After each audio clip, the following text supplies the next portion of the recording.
ಗೌರಿಬಿದನೂರು ತಾಲೂಕಿನಲ್ಲಿ ಎಲ್ಲೆಡೆ ಕಳೆದೊಂದು ವಾರದಿಂದ ಸುರಿಯುತ್ತಿರುವ ಮಳೆಗೆ ತಾಲೂಕು ಮಲೆನಾಡಿನಂತಾಗಿದ್ದು, ಗುರುವಾರ ರಾತ್ರಿ ಮಂಚೇನಹಳ್ಳಿ ತೊಂಡೆಬಾವಿ ಭಾಗದ ಉತ್ತರ ಪೀನಾಕಿನಿ ನದಿ ಪಾತ್ರದಲ್ಲಿ ಭಾರೀ ಮಳೆ ಸುರಿದ ಪರಿಣಾಮ ಶ್ರೀನಿವಾಸ ಸಾಗರ, ದಂಡಿಗಾನಹಳ್ಳಿ ಮತ್ತು ಮಂಚೇನಹಳ್ಳಿ ಕೆರೆಗಳು ಮೈದುಂಬಿ ಹರಿಯತೊಡಗಿದೆ.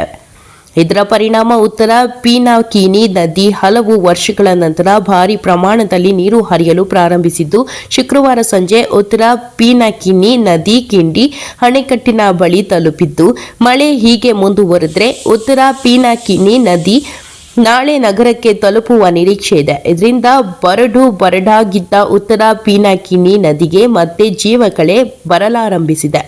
ತಾಲೂಕಿನಲ್ಲಿ ಗುರುವಾರ ರಾತ್ರಿ ಕಸಬಾ ಹೋಬಳಿಯಲ್ಲಿ 9.7 millimetre, D Palya 25.2 millimetre, Hosur 11.2 millimetre, Nagaragere 15.1 millimetre, Tondebavi 36.1 millimetre ಹಾಗೂ ತೊಂಡೆಬಾವಿಯಲ್ಲಿ ಅತಿ ಹೆಚ್ಚು 46.9 ಮಿಲಿಮೀಟರ್ ಮಳೆ ಸುರಿದಿದೆ.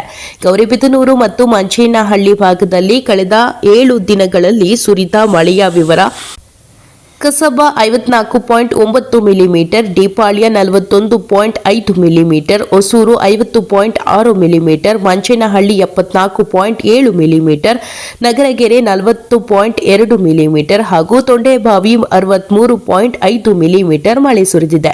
ಉತ್ತಮ ಮಳೆ ಸುರಿಯುತ್ತಿರುವುದರಿಂದ ರೈತರ ಮುಖದಲ್ಲಿ ಮಂದಹಾಸ ಮೂಡಿದೆ.